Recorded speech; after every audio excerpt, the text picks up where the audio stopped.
All right, appraisers, this is Brandon with Choice Valuation, and in this video I'm going to be going over exactly what Spark puts into your digital work file regarding the cost approach and site value information. So just to show you, I have in Spark here my subject loaded up, I ran the cost approach on it, got right around $200,000, and I also used site extraction, so I have some properties in here I used for site extraction. I got my site value numbers right here.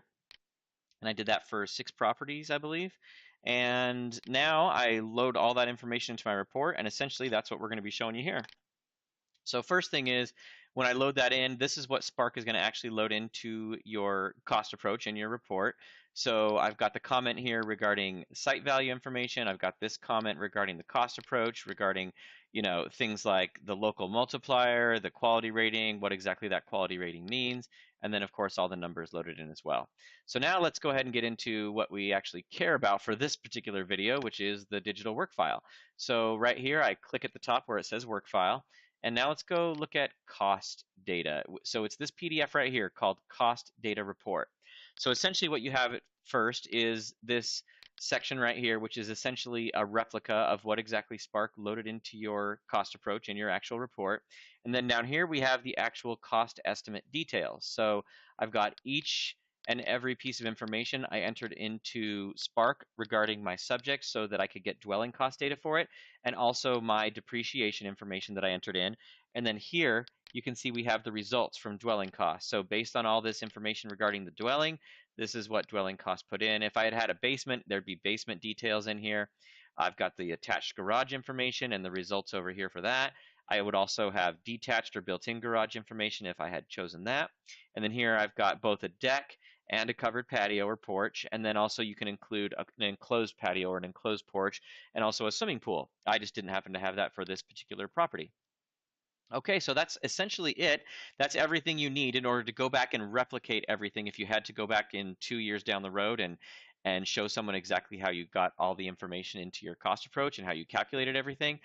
If I scroll down though, there is a little bit more information, and here essentially what we have is a breakdown from dwelling cost of what each of these different quality ratings mean. So if I chose anywhere between 4.0 and 4.9, this is essentially what dwelling cost says that quality rating would mean, kind of in layman's terms here.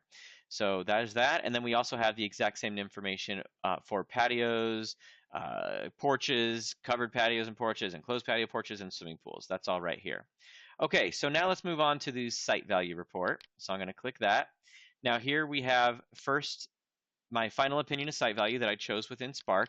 And by the way, Spark doesn't ever choose your opinion of site value. It presents you with the information and calculations so to help you choose, but it doesn't ever actually do the choosing for you. That's for you to do.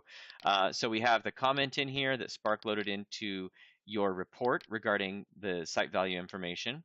And if you had elected for Spark not to load that comment into your report, it would still put it here in case you ever wanted to use it down the road. And then here we get into the actual calculations for site extraction. So essentially, when I ran the cost approach on each of these comps, these are the numbers I got. So this is my extraction of site value for each of these 6 properties. And then over here is the adjusted value for each of these properties. So, and by adjusted value, what I mean is we basically took the site value and adjusted it to the subject's site size to get this number. So right here, for example, it's 61,343, and that's with this property having a site size of 7169.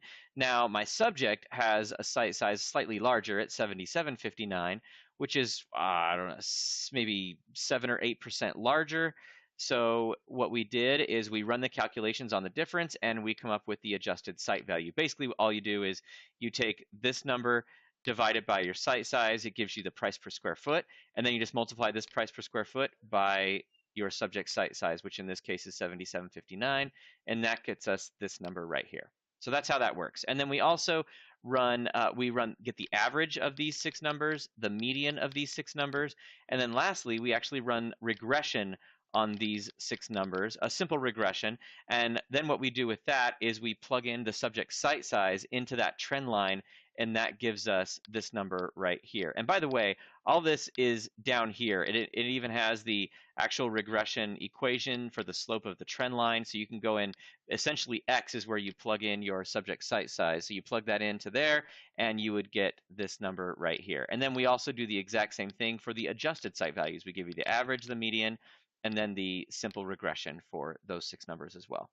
And this is the equation for the based on the price per square foot using, which is the adjusted site value, and then this is the equation for this one right here.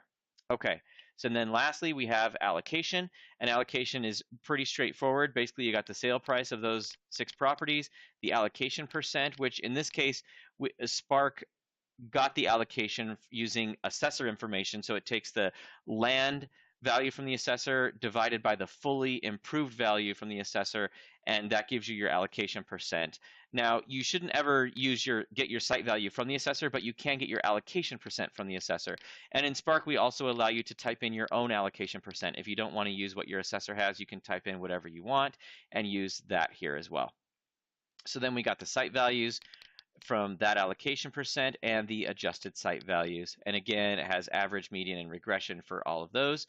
And then you can see that what I chose in Spark is $45,000 as my opinion of site value from allocation, and then $66,000 is my opinion of site value from extraction, and I basically reconciled those two to 60,000 as my final opinion of site value, obviously placing more weight on extraction in my case. So yeah, that's it. That's how all this works. And then down here, I said that's it, but that's not it, because we also have to provide you with details on how you calculated this site value, how you got that number from extraction. And so if I scroll down to page 2, this is essentially my entire breakdown of my cost estimate for that first property, which is this one on Emelita Avenue. So I've got my sale price, the depreciated cost, which you have the breakdown here of how we got depreciated cost, and then we have we do the math here. We give you the number for your site value, and then here we have the actual breakdown of everything you entered into Spark for the details on that property in order to get extraction, and then here's the results from dwelling cost for each of those features for that property. So essentially you could come in here and completely replicate all the data 3 years down the road, 4 years, 5 years down the road.